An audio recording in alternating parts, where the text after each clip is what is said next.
Napakaseryoso mo naman sa pagbabasa mo, IC. Kaya naisipan namin ulit si Chacha na patawanin ka. Kasi Kuya Bugoy, ayaw ko na makakuha ng 1 star. Eh bakit Kuya IC? May test ka ba ulit?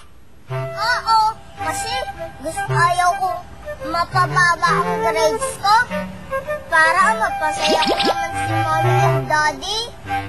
At para madami ka din star. Yun na siguro ang pinakamagandang gift yung mabibigay ko sa parents ko ngayong Pasko.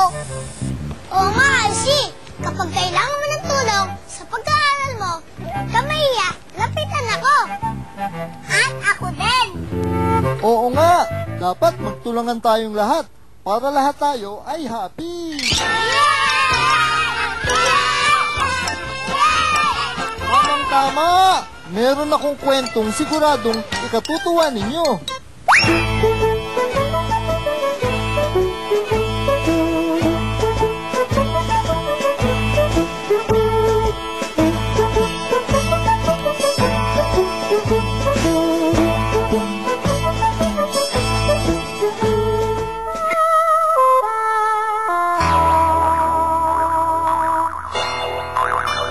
May isang prinsipeng malungkot. Sa buhay niya ay bagot na bagot. Madalas siya ay nakasimangot.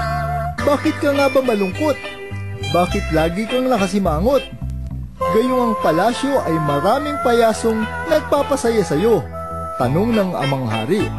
Wika ng inang reyna. Ginto at pilak, laruang iba-iba, mga ito ay hindi pa ba sapat? Ay naku, mawawalan pa yata ako ng ulirap. Kamahalan, ako ay may naisip na paraan. Kung ako ay inyong pahihintulutan. Biglang singit ng mensaherong maliit. Sige na at aking pakinggan. Suhesyon mong dapat ay aking mapakinabangan. Bakit hindi tayo magkaroon ng paligsahan? Kung sino man ang makapagpapasaya sa ating prinsipe, kahit sa anong paraan, ay ating gagantimpalaan. Lahat kayo ay makinig, ang ating hari humihiling. Kung sino man ang makapagpapasaya sa prinsipeng malungkutin, ginto at pilak ay kanyang bibitbitin. Huwag lang kalilimutan, balato para sa akin. Marami ang sumubok, malungkot na prinsipe ay hinimok. Ngunit lahat ay naghimutok, lahat sila ay nabigo. Hindi napasaya ang prinsipeng malungkot. Kaharian ay nagdurusa, amang hari ay nag-alala. Ang inang reyna tila nawawalan na ng pag-asa. Wala na tayong magagawa. Kailanman ay hindi na siya sasaya. Mula sa tumpok, isang bata ang sumulpot. May kasama itong asong putol ang buntot. Halika, mahal na prinsipe. Tayo ay maglaro sa labas ng palasyo. Siguradong ang lungkot mo ay maglalaho. Ako nga pala si Mario, at ang aso ko naman ay si Poldo. Halika na, sinisigurado ko sa iyo, sasayang mundo mo.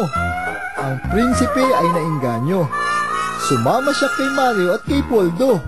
Tumakbong palabas ng palasyo. Sila ay umakyat sa puno ng abukado.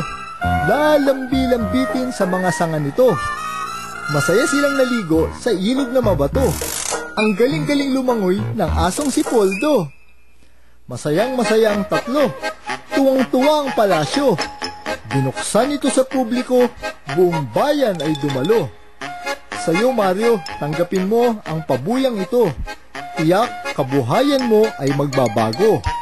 Salamat po mahal na hari. Ginto at pilak na pabuya ay ipinamahagi ni Mario sa tulad niyang dukha. Maging kaibigan lang ng mahal na prinsipe ay isa ng kayamanan. Salamat Mario at sa iyo rin Poldo. Tunay nga kayong mabubuting kaibigan. Pasasalamat ng batang prinsipe. At magmula noon, nagbago ng ganap ang batang prinsipe na dati ay malungkot, nakasimangot at babagot-bagot.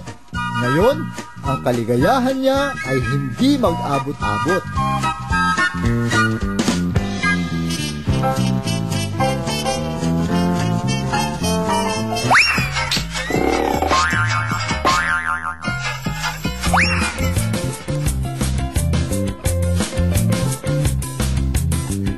ka ba o malungkot? Ito ang masaya. Palagi lang ang ngiti.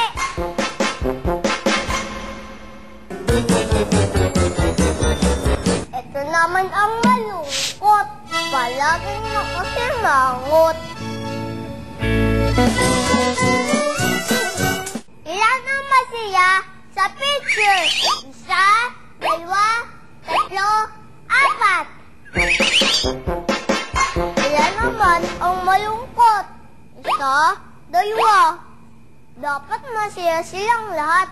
Uy, ngiti naman kayo. Yay! Masaya sila lahat. Ilan ang masaya?